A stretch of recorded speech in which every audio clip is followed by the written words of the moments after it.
Hello all, it's James here with a part 5 to the discussion of narcissistic personality disorder, or those with pathological behavior traits. As I've stated before, I'm not a doctor. I just obtained my knowledge through being a victim to this behavior for many long years. In part 5 I want to address something that's very serious: thoughts of suicide by the victims that deal with the narcissist. Many of those that I've encountered seem to have identical stories of detailed abuse, and some with the same stories of wanting to die at some point because of this abuse. Many say that emotional abuse is just as bad as physical abuse. It can lead to those developing post-traumatic stress disorder. And one of the common things that happens to those with post-traumatic stress disorder is an early death by suicide. The emotional abuse that a victim goes through is so intense, the only thing missing is waterboarding and electric shocks. Interestingly enough, though this sounds like a joke, it's not.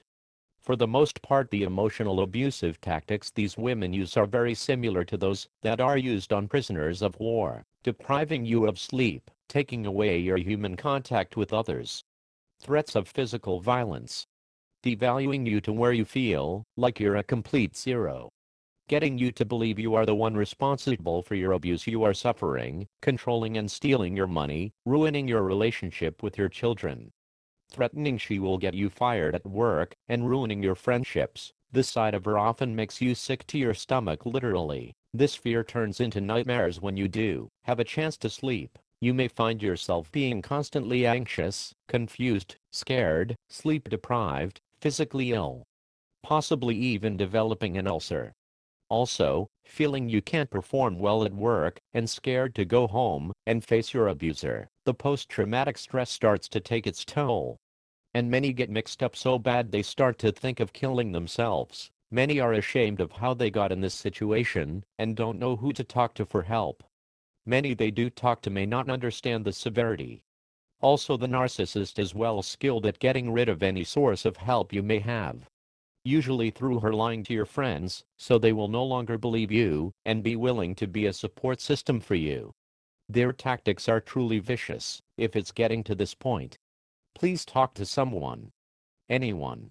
A priest, a counselor, a psychologist, a suicide prevention line, a friend that she hasn't turned against you yet, or a friend she doesn't know well. You have to be careful when talking to this person, because they might just give you advice like, just leave. You know this situation well enough that it's not that easy. Though leaving and having no contact is the ultimate goal, a careful game plan should be well thought out and devised. Just abruptly leaving a narcissist with such attachments as kids and property can have negative effects.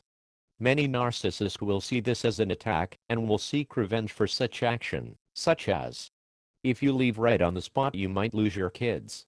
Your house may go into foreclosure. She will really go out there and ruin your name.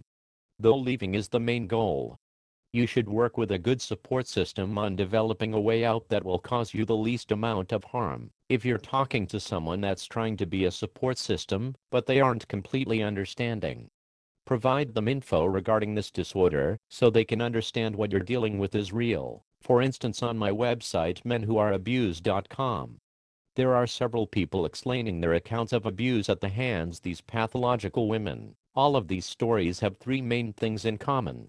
1. They all are very intense and very severe. 2. All these stories are true. And 3. All of the stories sound identical to the next. This can let any doubter know, hey, he's really telling the truth and is in serious trouble. The reason why this is so important is having a reliable person there to confide in. It can mean the difference between life or death. If the victim is a serious threat to themselves, you know, it really makes me sad to know this problem just gets hidden, and so many people are hurt in the process. The messages I get from Europe, to America, to Australia, shows me this is a real problem and a problem lots of men go through. Please send my videos to every single man out there, as prevention is the key. They may be in this very situation right now, but not sure where to turn. When I see a few thousand views to my videos, I think, wow, I'm reaching some people with this information. However, I realize that it's barely scratching the surface. I would love to see millions of men get this word so they can stop the abuse before it starts and be able to choose a partner that's good for them. Please forward my videos to all you know and then some, as it's up to us to spread the word. Remember, knowledge is power. Also, please go to menwhoareabused.com to post stories, questions, and helpful tips. Remember, it's not your fault. Your life is important. What helped me through things was good friends and strong spiritual faith. Trust me, your life is worth saving. Thanks, guys. And be good to yourself. Bye for now.